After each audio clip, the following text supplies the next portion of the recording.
Episode 53 সিআইডির, যার মধ্যে আমাদেরকে দেখানো হবে যে কেউ পুলিশ অফিসারদের হেডকোয়ার্টারে গিয়ে বোম রেখে আসছে এবং বোম ব্লাস্ট করে অনেক ভালো ভালো অফিসারদের হত্যা করে দিচ্ছে।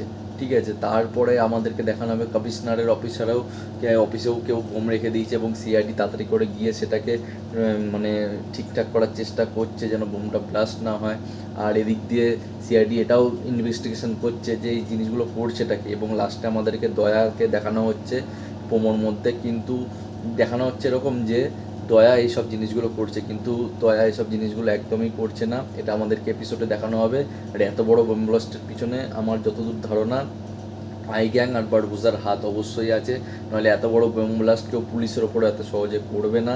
তাই জন্য আমাদেরকে 53 আর 54 এপিসোডে আবার আই গ্যাং আর বারবুজার সম্বন্ধে জানতে পারা যাবে।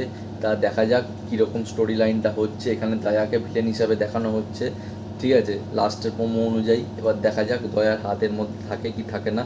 ঠিক আছে, তা তোমাদের ভিডিওটা কেমন লাগলো নিচে কমেন্ট করে অবশ্যই বলবে। তা আজকের এপিসোডটা অবশ্যই দেখবে, শনিবার আর রবিবারের এপিসোডটা।